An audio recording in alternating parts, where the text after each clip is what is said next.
তারাপীঠে হোটেলে আগুনে ঝলসে মৃত্যু হয়েছে মেঘালয়ের একই পরিবারের 5 জন সদস্যের। তাদের মধ্যে 2 শিশুও রয়েছে।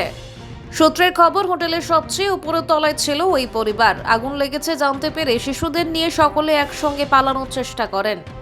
নিচে নামতেই আগুনের মুখে পড়েন, তাদের কাউকেই বাঁচানো যায়নি। এছাড়াও আরও 4 জনের মৃত্যু হয়েছে। মোট মৃতের সংখ্যা 9। প্রশাসন সূত্রে খবর, হোটেল থেকে মোট 28 জনকে সুস্থ অবস্থায় নিরাপদে বার করে দেওয়া গিয়েছে। 7 জন এখনও রামপুরহাট মেডিকেল কলেজ হাসপাতালে চিকিৎসাধীন। মৃতদের মধ্যে 2 জন শিশু ছাড়াও 1 জন মহিলা এবং 5 জন পুরুষ রয়েছেন।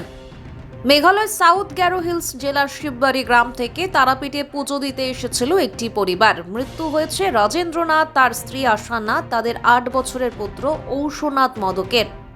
ওই পরিবারের সদস্য পুরাণ মদক এবং তার 10 বছরের পুত্র শিবরাজ মদকেও বাঁচানো যায়নি। এছাড়া মৃতদের তালিকায় আলিপুরদুয়ারের 3 জন রয়েছেন। তারা হলেন কমল রায়, অমিত পাল এবং সুবীর সাহা। তারাপীঠ থেকে ঢিলছোড়া দূরত্বে হোটেলে বিদেশিনী। এদিন ভোর 4:30 নাগাদ আচমকা সেখানে আগুন লেগে যায়। হোটেলের একেবারে নিচের তলায় আগুন লেগেছিল। সেখান থেকে তা ছড়িয়ে পড়ে 2 তলা পর্যন্ত। আগুন তার উপরে ওঠেনি, তবে ধোঁয়া পৌঁছে গিয়েছিল 5 তলা পর্যন্ত।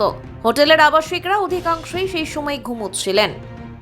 ধোঁয়ায় এবং চিৎকারে তাদের ঘুম ভেঙে যায়। আতঙ্কে উপর থেকে অনেকেই নিচে নেমে এসেছিলেন। হোটেল থেকে বেরোনোর 2টি দরজা ছিল, কিন্তু আগুন লাগার কারণে হোটেলের বিদ্যুৎ সংযোগ বিচ্ছিন্ন করে দেওয়া হয়। অন্ধকারে অনেকেই পেছনের দরজাটি খুঁজে পাননি।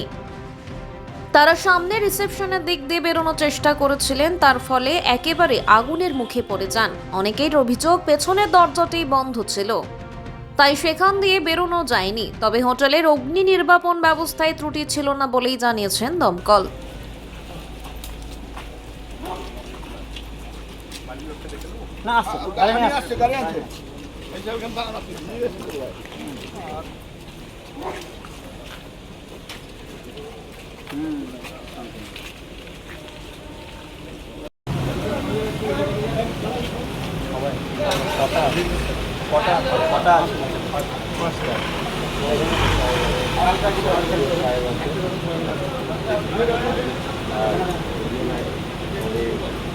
ধূপগুড়ি না আন্দোলন আছে, মানে এখনো পর্যন্ত ধূপগুড়ি আসছে, ধূপগুড়ি ওটা না, তাহলে এসছে হয়তো, তখন থেকে হবে। কালকে যাবো সব আন্দোলনকে ওদের গাড়ির ব্যবস্থা। হ্যাঁ হ্যাঁ, এখানটা করে দেবো।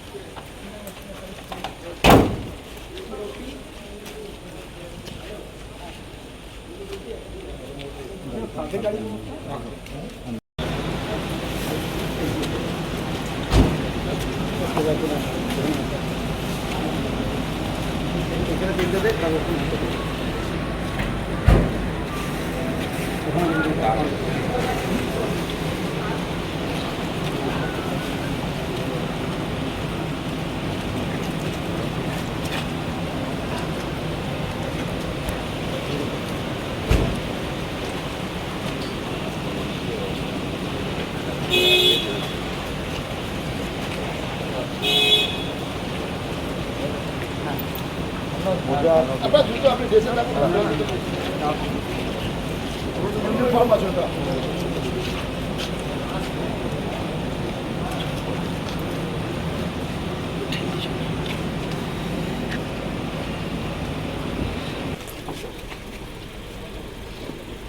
এটা আমাদের বিধায়ক রামপুরহাট মন্ত্রী আছে, আমাদের মিনিস্টার জি এসছেন, ও ঠিক আছে, দেখা হয়েছে, যা অসুবিধা হবে জানাবেন।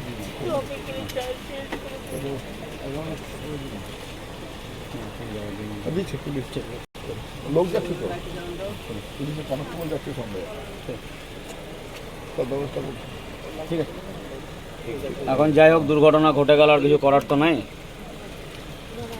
আপনারা কখন পৌঁছাবেন ওখানে?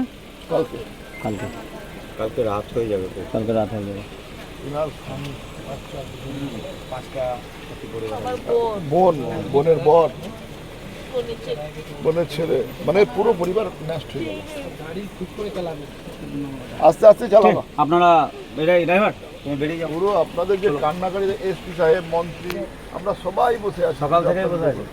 আমরা এখনো পালাই। অনেকবার ফোন করে দেখলেন তো আপনি বসেছিলেন, তখন মুখ্যমন্ত্রী ফোন করলো। ওখানকার মুখ্যমন্ত্রী খোঁজ নিচ্ছেন, ওখানে যারা অফিসাররা, পুলিশ অফিসাররা আছেন, ডিএম আছেন, সবাই খোঁজ নিচ্ছেন। আপনাদের আত্মার শান্তি কামনা করছি, আর কি করবো। সাবধানে যাবেন।